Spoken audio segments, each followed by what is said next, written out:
do consent. So I just thought I'd show you something, and it's very important about what consent's about. Consent in the UK, we actually get people to sign a form, we get people to do a lot of different things. So where is consent? Consent is everywhere that we do, okay? So it's just a very quick one, something that I think might make you smile. If it don't make you smile, I'll be upset, because this is good. Oh, you'll see why.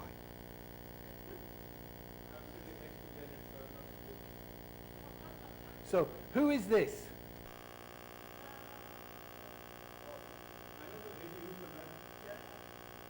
For some reason they don't want to play. I don't know why they don't want to play.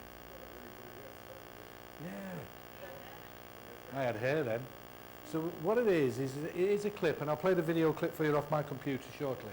So this is Janet and I when we actually got married, many, many years ago. Right?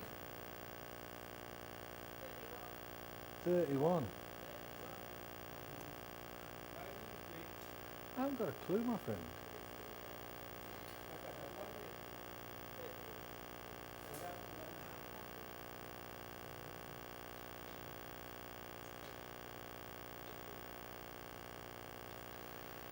But I'll play it later on, because it's not, I can't find it on my computer. So what we get is that we're actually here. We're actually signing a register. So in those days, my hands were very thin. That's the same ring. Can you notice where the ring is on that hand? So I had very thin fingers, and patients were very grateful. So now we're actually getting older. And can you see the fine physique of this young man as he's got older? Can you see the streamlining effect on his head as he's got older? So we get a lot of things that actually occur. So what we need to do is just be aware that consent covers a lot of things. It doesn't just cover... For some reason it's not playing, my friend. I don't know. No worries.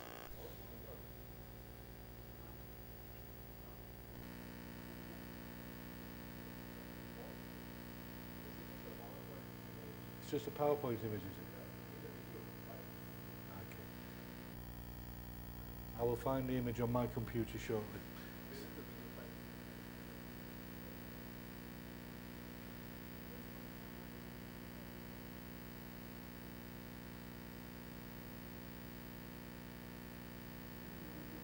"31 years ago." I can't find it at the moment, my friend. But what I did is... Do you know where the PowerPoint is?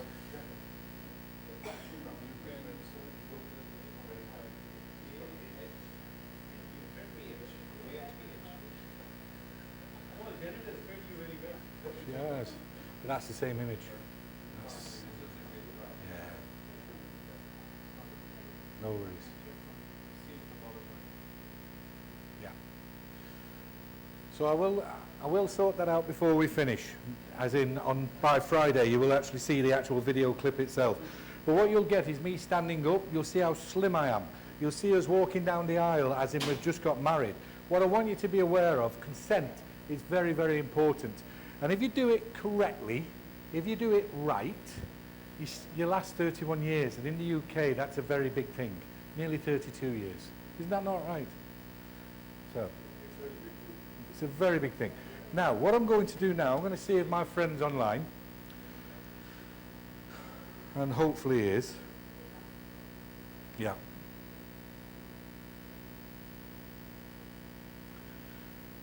Now, this presentation he's going to do is one where I would like you to be aware that he's going to talk about what you guys are thinking is the next step. When you actually talk about doing the next step is you'll be thinking about what are the therapeutic options. Therapeutic options are doing polypectomies. What we don't want you to do is go away and think that this is what you can do from this week. This is just something to give you a basic set of skills to go away and understand.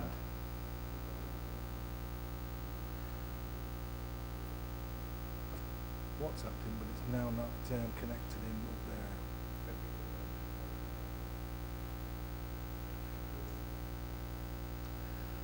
So this chap is Dr. Nizamuddin. He's a guy who, I will be saying it in front of him as well. How many of you think that you are dedicated to your job and your desire to be as good as you can at what you do. Now, I think I've got a great desire. Now, this guy spent nearly 2 years in Cardiff as a clinical fellow to one of the guys who does ESD. Now, in the UK, in Pakistan, maybe this amount of money I'm going to say sounds a lot of money, but he was paid £700 a month as a clinical fellow, doing 6 lists a week of this alongside his colleague for £700. £700 in the UK is nothing, absolutely nothing, and he did that for nearly 2 years. What he wanted to do is work alongside a person who actually shared the knowledge, and he did a lot of sacrifices to get here. So this man has worked very hard in getting what he's achieved. So his desire, his hunger to actually be able to do this at a high level is large. But also, his desire and hunger to make sure others do it correctly is equally large. So he's a very, very dedicated man. So let me try, see where he's at on. How do I skip? Yeah. Skype.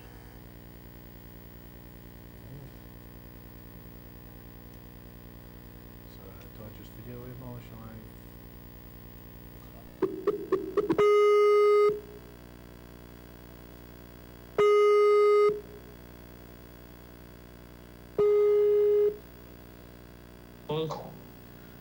Good morning, Niz. How are you doing? I'm good. How are you? Not so bad. So, Niz, I'll just reiterate what I've been saying, that you actually spent a long time learning this skill. You actually have been very focused in actually attaining a lot of knowledge, and you made a lot of sacrifices in actually getting a specialist knowledge. And in fact, I was actually explaining to these guys here that you actually were paid a complete pittance to spend nearly 2 years in perfecting something that was a great desire to you.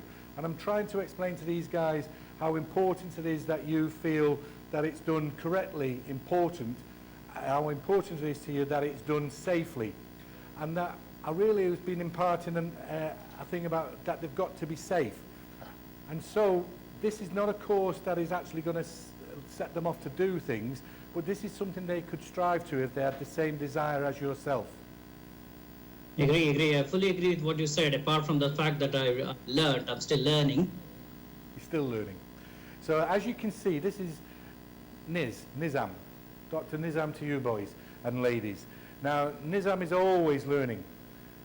Saad, he's always learning. Vaka, always learning. I'm always learning. I know for a fact this man spent some time the other day refreshing his skills, watching someone put a stent in, because he hasn't seen one for a while.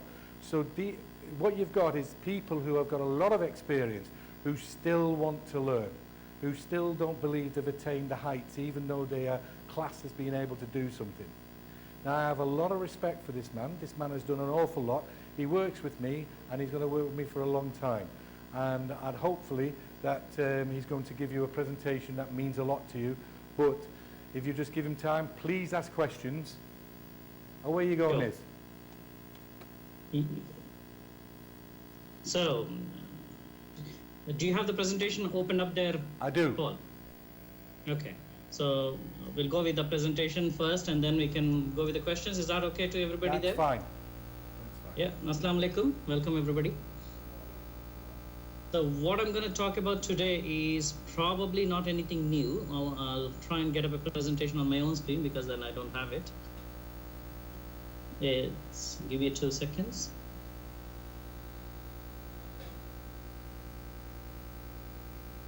So how many of these audience can do a EMR? So I would say in this audience is 3 who can consistently do EMR. Yes, 3. Yeah. So what we're talking about is doing EMR in a much more different way, in a safe way, and comparing with what I'm going to talk about today is nothing different from EMR, but I'm going to include things which are very opened up for the EMR aspect, is using a knife. I'm going to give you some data, how things are available and how things are different when we use a knife. And while I'm doing it, my screen is slightly shifting, so do stop me and talk to me so I can hear you and get onto the screen to see you. Okay. So freely ask him questions, please. The first thing what I got on the slide there is, so as Paul has introduced me, my name is Nizamuddin. What I'm talking about is a knife-assisted resection of a large refractory polyps, and I'm trying to give you a data which is more towards UK, France, and the Western centers, whereas Japan is far different from what we do compared to the Western centers, and that gives us some idea how things can be different when you start doing things differently. So we'll talk about what is the feasibility, what is the safety, what is the efficacy study to guide the future practice, if anyone wants to take it on. So the first slide there, which you should have, is a EMR of a large colorectal polyps. This is a studies, I've quoted few studies which are come from the Western setting.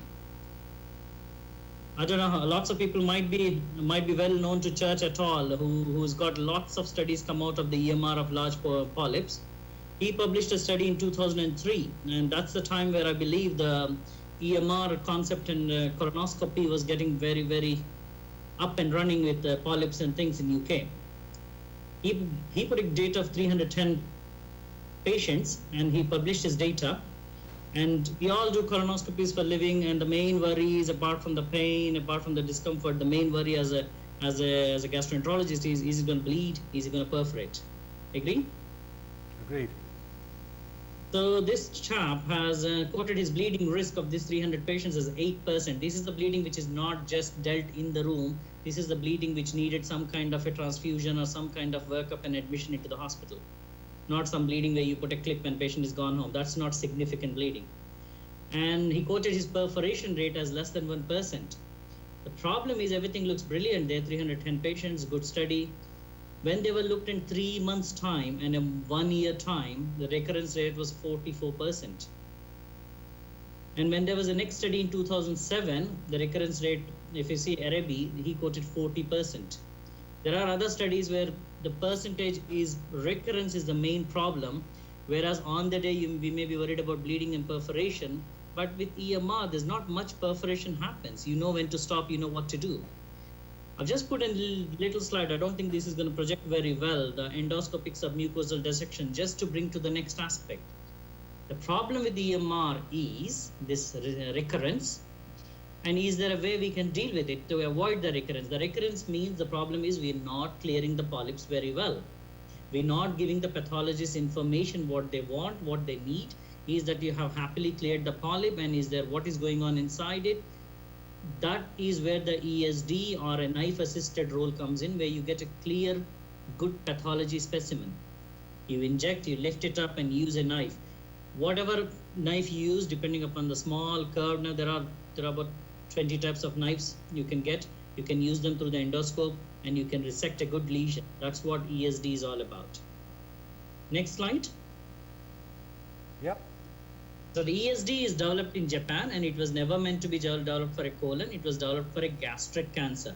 Japan has got a very, very big problem with early gastric cancer. They're very good at picking up. They're at least 10 times better than the Western gastroenterologists in picking up early gastric cancer.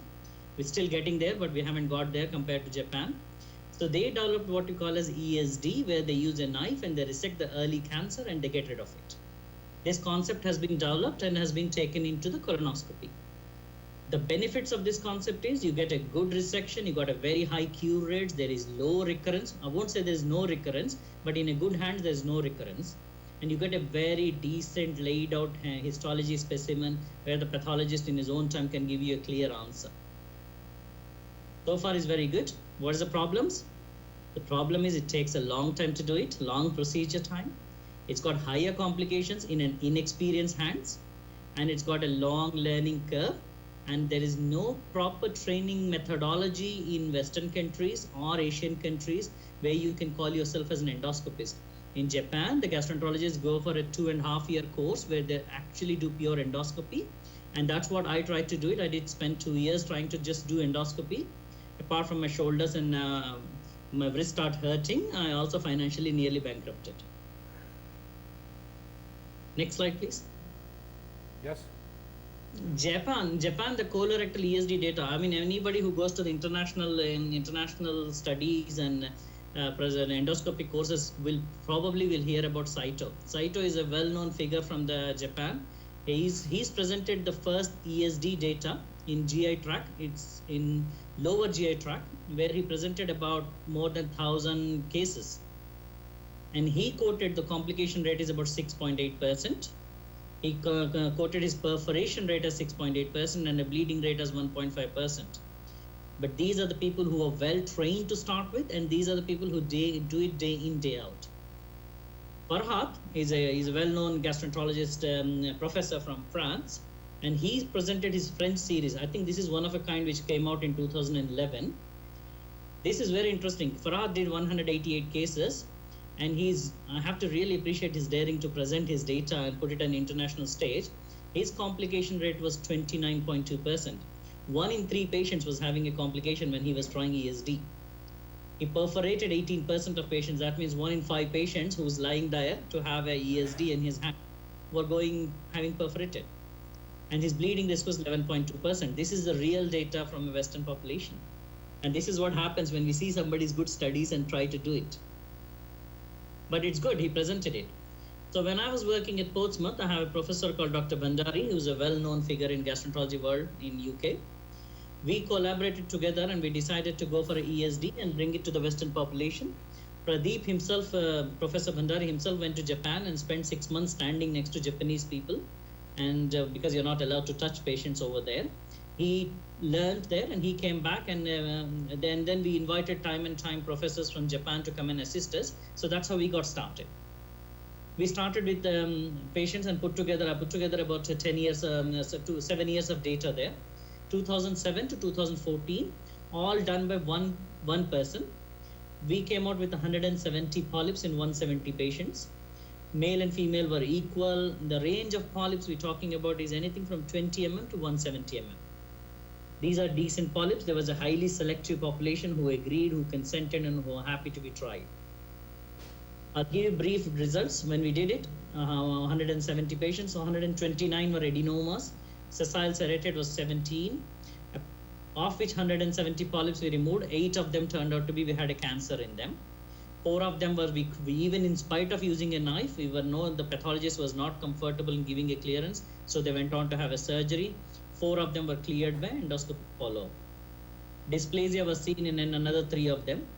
So to give you a brief account, we used a knife where we completely dissected using a knife, or we used a knife to mark around the lesion and then cut it submucosally to an extent we are happy to put a snare and take it off.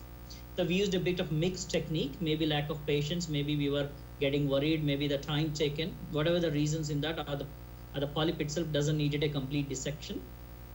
We got along and removed them, and 20 to 50 mm was the size. 70%. The much 50 to 170 were less. Above 50 mm, there are only 50 patients. We did 50 polyps. Left side were more, as you expect. You see majority of polyps in the left side of the colon, about 25%, and the right side was 25%. The knife attempted dissection, we completed in 165 patients, 97%. Follow-up data 160, 10 patients gone missing. The reason is it's a tertiary center. People get referred all over the UK. We don't know whether they were not well or didn't come across, didn't bother. We don't know. So 10 of the patients didn't come back. But complete endoscopic cure has achieved in 87% on the first attempt. Some of them we need to go back in within 3 months or within an 8 weeks time and have to remove the remaining, and we achieved 96%. The complete clearance. I'm going to rush through the next slide if you got there. Yep, recording. Recurrence at first rescope. Yep. So the recurrence was the main problem. Remember, I quoted there in the studies when we were talking about EMR, and that's going to be the main problem. When we looked at the recurrence in the first rescope people, that means you had a ESD and you're happy, you send them back, bring them back in at 12 weeks or to 3 months and have a look at what's going on. In 20 to 50 mm size polyps, the recurrence was about 7%. Whereas if the size was more than 50 mm, we had a recurrence of about 27%. Some of them had fibrosis, some of them didn't have fibrosis, but when you had fibrosis, the recurrence was high. The fibrosis is when you start cutting, you would see that the whole polyp is tightly attached. Reason being, maybe somebody has tried a EMR before, or somebody has taken deep biopsies before, which could all hamper it. So you need to make a decision right from the before. When you see a polyp, what you're going to do about it. Don't start doing something and change your mind. Make up your mind, spend some time looking through it, look as much as possible. Is this something I can take it on? Is this the best way to take it on? This is the right time. Do I have the right utensils? Do I have the right frame of mind? Do I have the right help available? In spite of all that, we still encountered 27% fibrosis. And the left colon, right colon, it doesn't really bother. We got en bloc resection, piecemeal resection in some where you end up still taking some pieces. Next slide, please. Yep. So predictors of en bloc resection, what has predicted, what I was looking for is what is the main reason where we could have ESD as a good one. If we look at the slide, 20 to 50 mm size, we had 53% en bloc resection where we removed completely in more than 50% cases.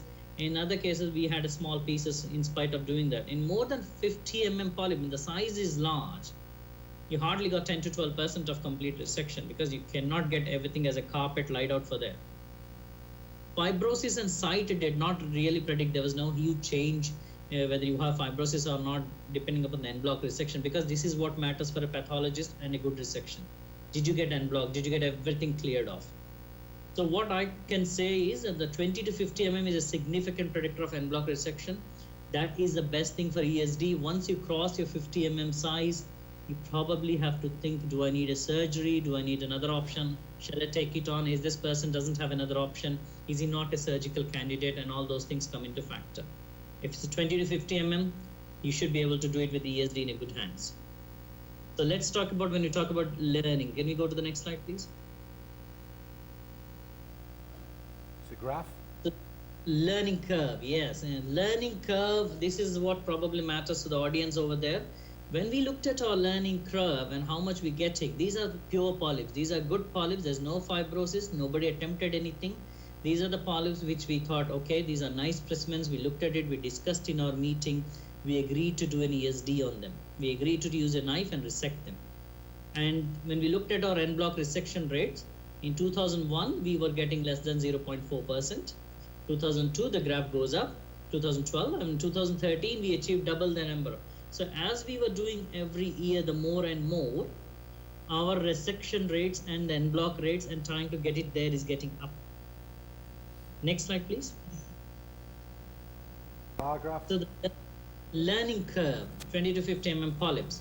Before 2011, remember this study we were talking about for patients from 2007 onwards. So if I see the patients from 2007 to 2011, with our first 4 years, we could get polyps, no fibers, up to 41 when we attempted them. Remaining were all taken off, but they had piecemeal, whether they needed something else, whether they needed a bit more burning or a cautery to make sure that we have burned the walls, etc. Whereas by 2012 and 13, 90%, I mean, when we do majority of them, we were getting en bloc resection, clear resection, well laid out, no problem at all. If you go to the next slide, Yep. Complication. We now study about 170 polyps. We had 8 of them had bleeding. Most of them were stayed in the hospital and only 2 of them needed blood transfusion and rest of them were all discharged. One patient went on to have embolization in his calves. Remember these procedures, sometimes the patient is lying there for 2 hours, 4 hours. Sometimes the patient may get up and have a little bit of walk around and then come back and lie down again before we redo the polyp again. It's quite possible if you're doing rectum or something. So one patient has an embolization. Since then on, we changed our practice and we put stockings like a surgery. So to prevent any DVTs and things. And of the 7 of them just conservatively managed bleeding and went home. Perforation, this is where the most scary part of the things. We only had 2 perforations, of which one of them needed surgery. One of them had 48 hours of antibiotics and discharged. So complications were not significantly related to the polyp size or site or fibrosis or type of resection.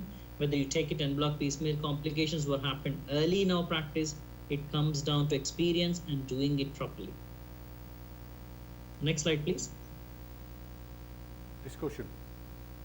So the discussion point is EMR, which is endoscopic mucosal resection, which is very commonly done all over the world now, is in Western setting. The recurrence is as good as 20 to 40%. I think any new studies you will take, that's what the recurrence rate is. That is why the whole surveillance is so much effective and so much useful, and that's why the surveillance aspect is coming. Complication rates in a good setting, EMR in a decent hands is less than 10%.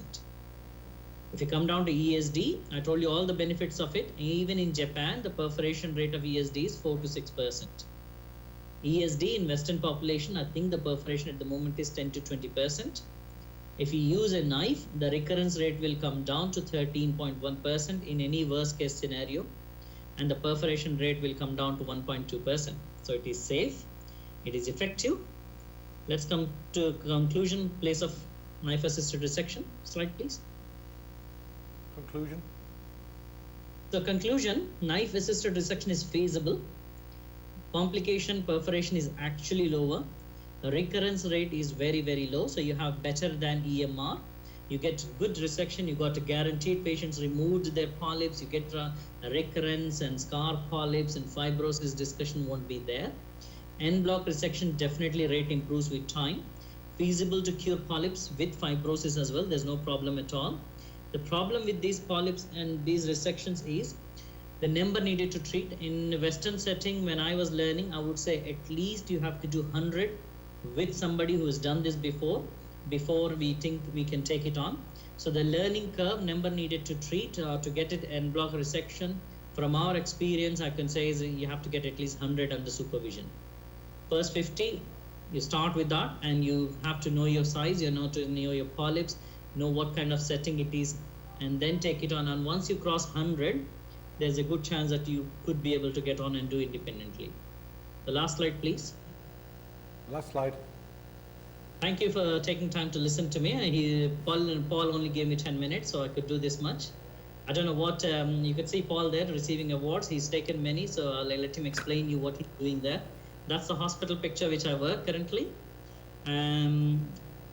Your turn. Any questions? Any questions?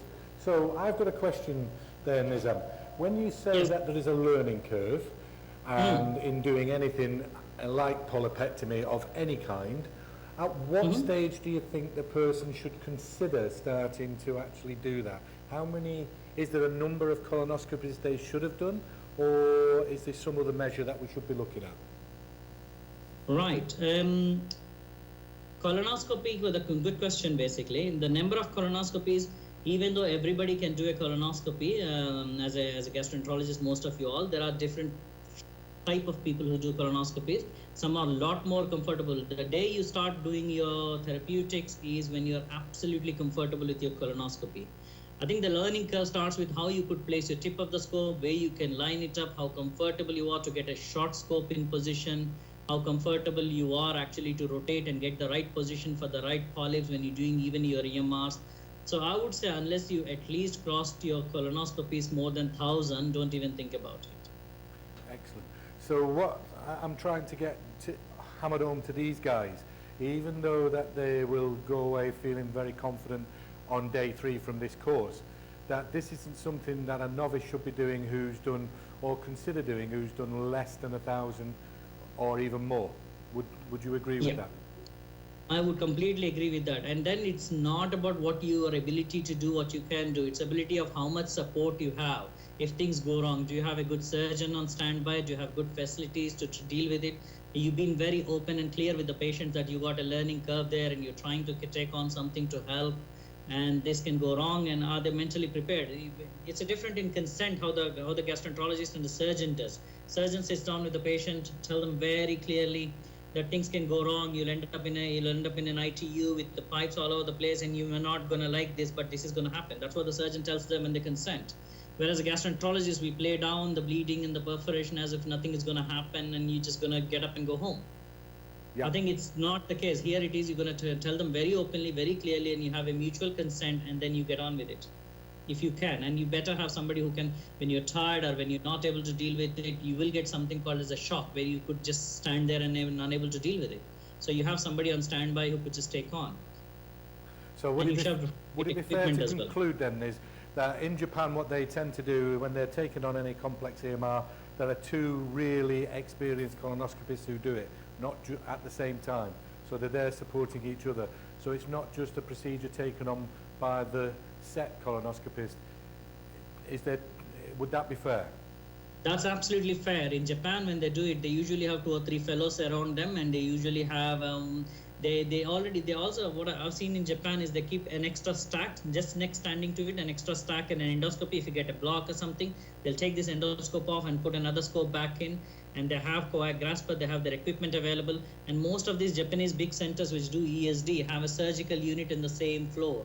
They can just line up them, or they can get the anesthetist straight away. They can do those things very effectively. Unless you have those settings, and if you're transferring a patient, it can be difficult.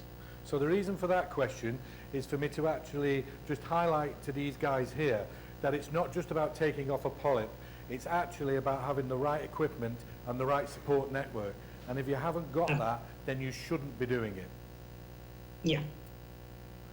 Agreed. I'll be taking some questions now. Dr. Nizam, thank you very much for an excellent talk. This is Saad Niaz from Karachi. Very impressive complications, despite your learning curve.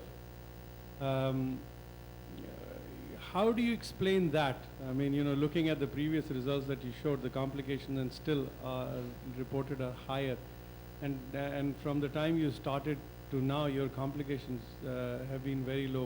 What have you done differently to achieve that? I think a lot of good question. I mean, that's something we surprised ourselves as well when you're putting the data. It's a very good learning curve, like anything else when you start, and once you achieve a certain level of competency. The main reason is we spend awful lot of time talking about, we record everything. We recorded every polyp. When we see a polyp and we need everything, we record it. We sit down in MDT, we play this recording, we look at these polyps in detail, and we plan everything to an inch detail before we start. What knives we're going to use, how we're going to get the position, it's probably the amount of time spent in getting the position, getting the place, getting the equipment ready is the more reason why we got better results. And is it also the case that initially you would have taken smaller polyps, relatively smaller polyps, and then gradually as your experience increased, you went on to go for larger polyps? Would that be true as well? And that was what the thought is, but that was not the actual case. That is why I was trying to say there was no huge difference. Initially, when people were giving us the polyps to ESD, it was already the mindset was the surgery was the main option. So people who are not surgically good candidates, who have failed for surgery, where the surgeon and anesthetist were not happy to put them, those were the polyps we were given to try on ESD. These are the complicated patients who are not surgical candidates, were the ones you get when you start something to say, okay, nobody wants to do anything with it, you can take it on and play with it. So that was not the main size, and that was not the main matter. It was difficult patients actually to start with. Now with people got more confident data, everybody wants to have a colon saving options, and the patients are also getting well educated, and surgeons are more depending on us to give us much more easy cases compared to the past. Thank you. Any questions from anybody else? None at all? Well, I'd like to let you know, Nizam has taken time out before he goes to the hospital to do this presentation. I'd like to thank him a lot for his time that he's taken to do it. He's a very experienced man. He is very, very good at what he does. I've witnessed what he does. I am a great admirer of his work, and I don't say that a lot about people. 2 people here I do say it about, so that's not just because they're in this room, but there's very few people you know, that I will turn around and say I'm a great admirer of their work. Very good colonoscopies. Love his attitude. His attitude is that he hasn't done something for a while, he will go and get refreshed. His attitude is he's unsure about something, he will go and ask. He may be a consultant, but he makes inquiries, and he will go and stand with somebody, anybody that he thinks can actually support him and educate him and refresh him. Would that be fair, Niz?